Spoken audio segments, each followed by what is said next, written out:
இப்போ ரீசெண்டா பார்த்தீங்கன்னா, எனக்கு நெறையா இந்த பாலியல் தொல்லைகளா இருக்கட்டும், அதுக்கப்புறம் பாலியல் சீண்டல்களா இருக்கட்டும், இந்த மாரி நியூஸுகள நெறையா நான் கேள்விப்படுற மாரி எனக்கு தோணுது.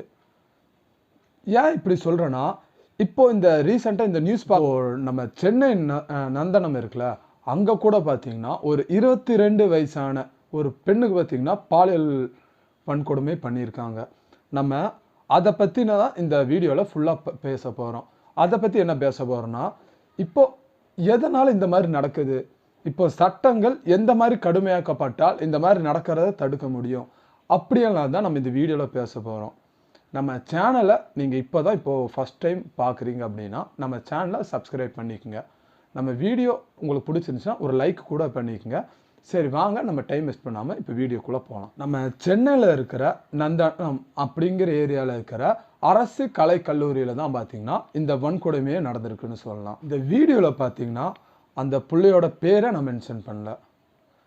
அவங்க இப்போ பாலியல் வன்கொடுமை பண்ணாங்கல்ல, அவங்களோட பேரை பார்த்தீங்கன்னா நான் கண்டிப்பா சொல்லுவேன். சரிங்களா?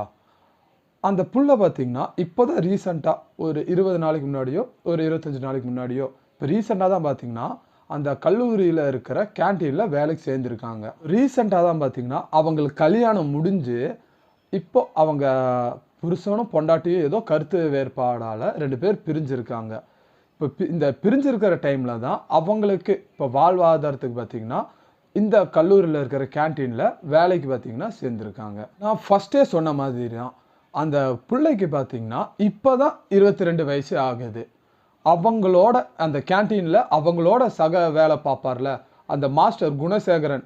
அவர் பேர் சொல்றது கூட பார்த்தீங்கன்னா, எனக்கு ஒரு கூச்சமா தான் இருக்கு.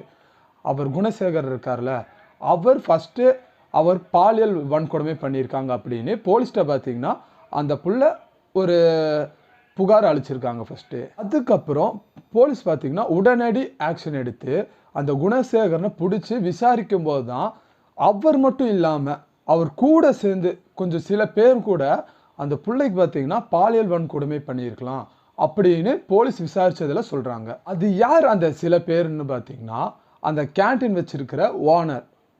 அவரு, அதுக்கப்புறம் அந்த ஓனரோட ஃப்ரெண்டு. இந்த 2 பேரும். அதுக்கப்புறம் பார்த்தீங்கன்னா, அந்த குணசேகரர், அந்த ஹோட்டலோட மாஸ்டர் இருக்கார்ல, அவர் சேர்ந்து தான் இந்த பாலியல் வன்கொடுமை பண்ணியிருக்காங்க அப்படின்னு இந்த விசாரணையில கண்டுபிடிக்கிறாங்க.